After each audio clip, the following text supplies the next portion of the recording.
नमस्कार। चलिए आज की बात शुरू करते हैं कौटिल्य के इस बहुत ही शक्तिशाली सूत्र से। प्रजा सुखे सुखम राज्यः, प्रजानाम च हिते हितम। इसका सीधा सा मतलब है कि प्रजा के सुख में ही राजा का सुख है और प्रजा की भलाई में ही राजा की भलाई। ये सिर्फ एक लाइन नहीं बल्कि एक पूरा दर्शन है जो आज हमारी चर्चा का केंद्र रहेगा। आज हम इतिहास के पन्नों को पलटकर एक ऐसे महान रणनीतिकार के दिमाग को समझने की कोशिश करेंगे जिनका नाम है चाणक्य, और साथ ही जानेंगे उनके लिखे ग्रंथ अर्थशास्त्र की गहराइयों को, जो असल में किसी भी राज्य को चलाने की एक पूरी गाइड बुक है। तो एक नजर डालते हैं कि आज हम क्या क्या जानने वाले हैं। हम शुरू करेंगे चाणक्य के परिचय से, फिर समझेंगे कि सप्तांग सिद्धांत क्या है। इसके बाद शासन, अर्थव्यवस्था, सुरक्षा और विदेश नीति पर बात करेंगे और आखिर में देखेंगे कि कौटिल्य की विरासत हमारे लिए क्या मायने रखती है। तो चलिए शुरू करते हैं पहले सवाल से। आखिर ये चाणक्य थे कौन? ये नाम सुनते ही दिमाग में बुद्धि, रणनीति और एक गजब के दृढ़ संकल्प की तस्वीर बनती है। वो सिर्फ एक सलाहकार नहीं थे, बल्कि एक ऐसे किंग मेकर थे जिन्होंने एक पूरे साम्राज्य की नींव रखी। अच्छा, अब यहाँ एक बहुत ही दिलचस्प बात है। चाणक्य की दो तरह की तस्वीरें हमारे सामने हैं।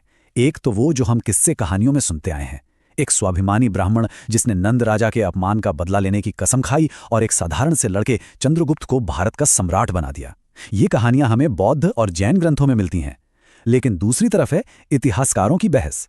पारंपरिक तौर पर तो चाणक्य को ही अर्थशास्त्र का लेखक यानी कौटिल्य या विष्णुगुप्त माना जाता है, पर आज के कई विद्वान ये मानते हैं कि अर्थशास्त्र शायद किसी एक इंसान ने नहीं बल्कि कई पीढ़ियों के विद्वानों ने मिलकर लिखा है। खैर, बहस जो भी हो, इस ग्रंथ की अहमियत कम नहीं होती। तो आखिर ये अर्थशास्त्र है क्या? देखिए, नाम सुनकर लगता है कि ये सिर्फ अर्थ यानी पैसे या इकोनॉमिक्स की बात करता होगा, पर ऐसा बिल्कुल नहीं है। इसका दायरा बहुत बड़ा है। ये राजकाज चलाने, आर्थिक नीतियां बनाने, कानून व्यवस्था, जासूसी और मिलिट्री स्ट्रैटेजी पर एक प्रैक्टिकल हैंडबुक है। सीधे शब्दों में कहें तो ये एक सफल राजा बनने और एक मजबूत राज्य चलाने का पूरा ब्लूप्रिंट। चलिए अब कौटिल्य के राजनीतिक दर्शन के बिल्कुल कोर में चलते हैं। सबसे पहला और बड़ा सवाल यह है कि कौटिल्य के हिसाब से एक राज्य की जरूरत ही क्यों है? क्यों चाहिए हमें एक राजा या एक सरकार? इसका जवाब एक बहुत ही दिलचस्प सोच में छिपा है। कौटिल्य एक स्थिति की बात करते हैं जिससे वो कहते हैं मत्स्य न्याय यानी मछलियों का कानून। सोचिए, एक ऐसी दुनिया जहां कोई नियम नहीं, कोई कानून नहीं। क्या होगा वहां? जैसे समुद्र में बड़ी मछली छोटी मछली को खा जाती है, ठीक वैसे ही समाज में ताकतवर लोग कमजोरों को कुचल देंगे। पूरी तरह जंगल राज होगा। कौटिल्य कहते हैं इसी भयानक अराजकता से समाज को बचाने के लिए एक राजा और एक राज्य की जरूरत पड़ती है। तो क्या राज्य का मकसद सिर्फ इस जंगल राज को रोकना है? नहीं, कौटिल्य के मुताबिक राज्य का सबसे बड़ा लक्ष्य है योगक्षेम को पक्का करना। यह बहुत ही गहरा शब्द है। योग का मतलब है वो हासिल करना जो हमारे पास नहीं है, जैसे तरक्की, समृद्धि, और क्षेम का मतलब है जो हमारे पास है उसकी रक्षा करना, जैसे सुरक्षा और शांति। मतलब एक राजा का काम सिर्फ लोगों को बचाना नहीं बल्कि उनकी तरक्की और खुशहाली को भी सुनिश्चित करना है। तो एक आदर्श राज्य बनता कैसे है? इसके लिए कौटिल्य ने दिया सप्तांग सिद्धांत, मतलब राज्य के 7 अंग। सोचिए, वो राज्य को एक जिंदा शरीर की तरह देख रहे थे जिसके ये 7 जरूरी हिस्से हैं। सबसे पहले स्वामी यानी राजा, फिर अमात्य यानी उसके मंत्री, जनपद यानी जमीन और लोग, दुर्ग यानी किला, कोश यानी खजाना, दंड यानी सेना, और मित्र यानी दोस्त देश। कौटिल्य साफ कहते हैं कि ये सब एक दूसरे से जुड़े हुए हैं। अगर एक भी अंग कमजोर हुआ तो पूरा राज्य बीमार पड़ जाएगा। चलिए अब देखते हैं कि राज्य को चलाने के प्रैक्टिकल तरीकों, खासकर इकोनॉमी को लेकर कौटिल्य के क्या विचार थे, क्योंकि वो ये बात अच्छी तरह जानते थे कि किसी भी मजबूत राज्य की रीढ़ की हड्डी उसकी अर्थव्यवस्था ही होती है। इस नंबर पर ध्यान दीजिए, 1/6। कौटिल्य ने सुझाव दिया कि खेती की उपज का छठा हिस्सा टैक्स के तौर पर लिया जाए।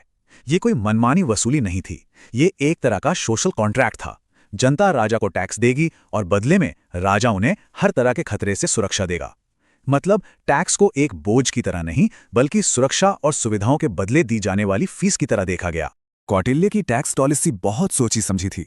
वो कहते थे कि टैक्स इतना ही लगाओ जितना लोग आसानी से दे सकें, जैसे माली पेड़ से पके हुए फल ही तोड़ता है, कच्ची कलियां नहीं। उनका मानना था कि ज्यादा टैक्स से लोग या तो टैक्स चोरी करेंगे या काम करना ही छोड़ देंगे। दोनों ही सूरतों में नुकसान राज्य का ही होगा। हाँ, लेकिन जो चीजें समाज के लिए अच्छी नहीं थीं, उन पर उन्होंने 50% तक का भारी टैक्स लगाने की बात कही। ये तो बिल्कुल आज के सिन टैक्स जैसा कॉन्सेप्ट है ना।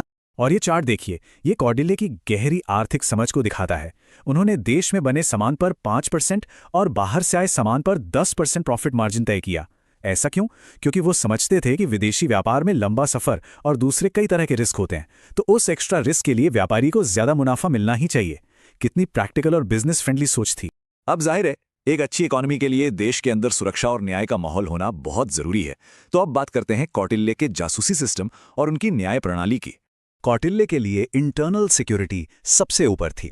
इसके लिए उन्होंने एक बहुत बड़े जासूसी नेटवर्क की वकालत की। ये जासूस सिर्फ दुश्मनों पर ही नहीं, बल्कि राज्य के अधिकारियों पर भी नजर रखते थे, ताकि भ्रष्टाचार को जड़ से खत्म किया जा सके। और जहां तक न्याय की बात है, कानून के 4 सोर्स बताए गए: धर्म यानी पवित्र कानून, व्यवहार यानी समाज के रीति रिवाज, संस्था यानी स्थानीय परंपराएं, और इन सबसे ऊपर राज शासन यानी राजा का फरमान। अगर इन चारों में कोई टकराव हो तो राजा का फैसला ही आखिरी माना जाता था। अब आते हैं कौटिल्य के सबसे मशहूर सिद्धांतों में से एक पर, जो आज भी उतना ही प्रासंगिक है, विदेश नीति का मंडल सिद्धांत। ये इंटरनेशनल रिलेशंस को समझने का एक बहुत ही रियलिस्टिक नजरिया है। इस पूरे सिद्धांत के सेंटर में है विजिगीषु राजा, यानी एक ऐसा राजा जो एम्बिशियस है, जो जीतना चाहता है और अपने राज्य को फैलाना चाहता है। अब बाकी सभी देशों के साथ उसके रिश्ते इसी बात से तय होंगे कि वो उसकी इस इच्छा में मदद करते हैं या रुकावट डालते हैं। अब ये जो मंडल सिद्धांत है ना, इसका लॉजिक बहुत ही सीधा और प्रैक्टिकल है। कौटिल्य का कहना था कि भाई, जो आपका पड़ोसी है, जिसकी सीमा आपसे सटी हुई है, वो आपका नेचुरल दुश्मन है, यानी अरी। क्यों? क्योंकि जमीन, पानी जैसे रिसोर्स को लेकर सबसे ज्यादा झगड़ा उसी से होगा, और आपके दुश्मन का जो दुश्मन है वो आपका नेचुरल दोस्त बन जाता है, यानी मित्र। तो ये पूरा एक चेकरबोर्ड जैसा बन जाता है दोस्तों, दुश्मनों का, जो सिर्फ भूगोल पर आधारित है। अब इस फॉरेन पॉलिसी को चलाने के लिए कौटिल्य ने 6 तरीके बताए, जिन्हें षड्गुण्य कहा जाता है। पहला, संधि, अगर कमजोर हो तो शांति समझौता कर लो। दूसरा, विग्रह, अगर मजबूत हो तो युद्ध करो। तीसरा है यान, सही मौका देखकर चढ़ाई कर दो। चौथा, आसन, चुपचाप बैठकर अपनी ताकत बढ़ाओ। पांचवां, संशय, अपने से ज्यादा ताकतवर राजा की शरण ले लो। और छठा, द्वेधी भाव, यानी एक से दोस्ती का नाटक करो और दूसरे से लड़ते रहो। ये सब एक राजा की फ्लेक्सिबिलिटी और स्ट्रेटेजिक सोच को दिखाता है। तो हमने कौटिल्य के राजकाज, अर्थव्यवस्था और विदेश नीति के बड़े बड़े आइडियाज को समझा। अब आखिर में एक नजर डालते हैं कि उनकी विरासत क्या है और आज की दुनिया में वो कितने प्रासंगिक हैं। तो इस पूरी चर्चा से हमें क्या याद रखना है, खासकर एग्जाम के लिए कुछ खास बातें हैं। सबसे पहले मत्स्य न्याय यानी जंगल राज का कॉन्सेप्ट, फिर योगक्षेम यानी जनता की भलाई का लक्ष्य। इसके बाद सप्तांग सिद्धांत, राज्य के वो 7 अंग। टैक्स रेट याद रखिए, खेती पर 1/6। विदेश नीति का बेस है मंडल सिद्धांत, और उसे लागू करने के 6 तरीके हैं षड्गुण्य। ये कुछ ऐसे कीवर्ड्स हैं जो कौटिल्य के पूरे दर्शन की बुनियाद हैं। और अब आखिर में एक सवाल, क्या आज के दौर में हमारे देश और दुनिया कौटिल्य के इन 2300 साल पुराने सिद्धांतों से कुछ सीख सकते हैं? क्या आज की सरकारें वाकई में योगक्षेम यानी जनता की भलाई को अपनी सबसे बड़ी प्राथमिकता मानती हैं? क्या आज की विदेश नीति में मंडल सिद्धांत की सच्चाई नहीं झलकती? कौटिल्य की बातें आज भी उतनी ही सटीक लगती हैं जितनी सदियों पहले थीं। इस पर सोचने के लिए बहुत कुछ है। धन्यवाद।